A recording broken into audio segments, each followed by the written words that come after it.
Akkam jirtu fayyaa keessanii nagaadhaa nagaan kun nonni irraa maddee bakka jirtan hundumaatti sinaa qaqqabu ilmaan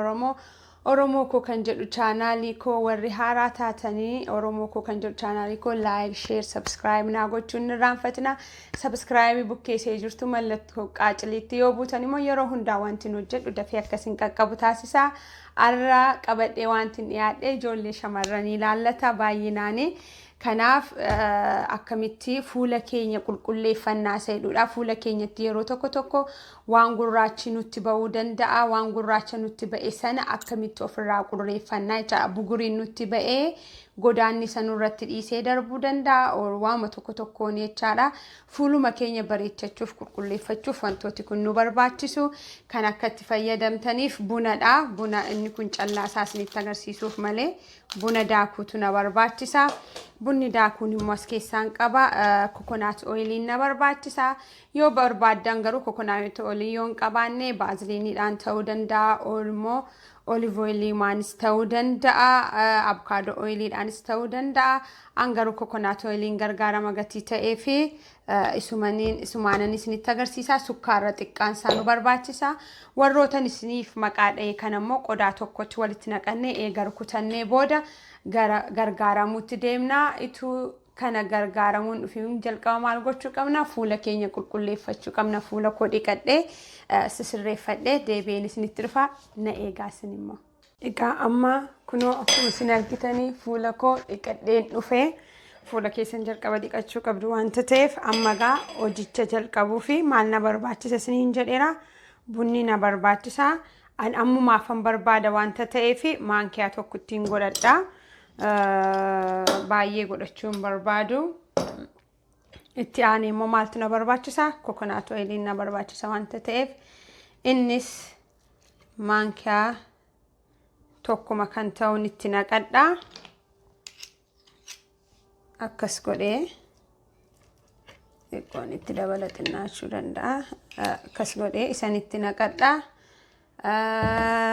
ittaan suudhaan immoo maal isiniin jedheera sukkaara xiqqoo ishee ittaan godhadhaa jechaadha sukkaaras maankiyaa shaayii makana tokko jechaadha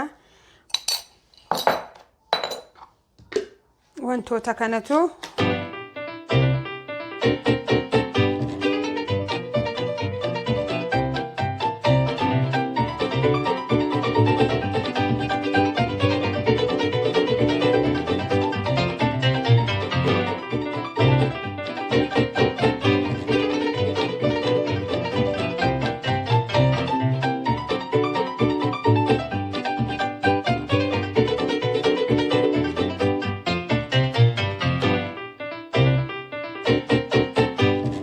Shamboodammoo dhiqadhee isinitti deebi'a na eega.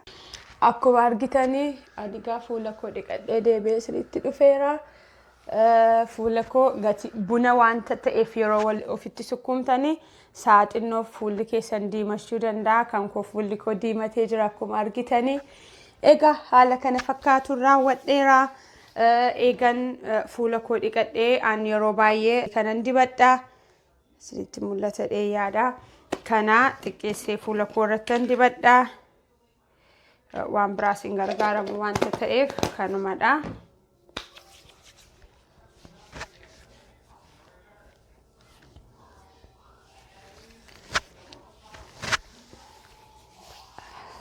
haala kana fakkaatu raawwadheera hin jaallattu dhugaan isiniin jedha itti gargaaramaa ijoollee shamarran fuulli keessan akka akkana ta'u yoo barbaaddan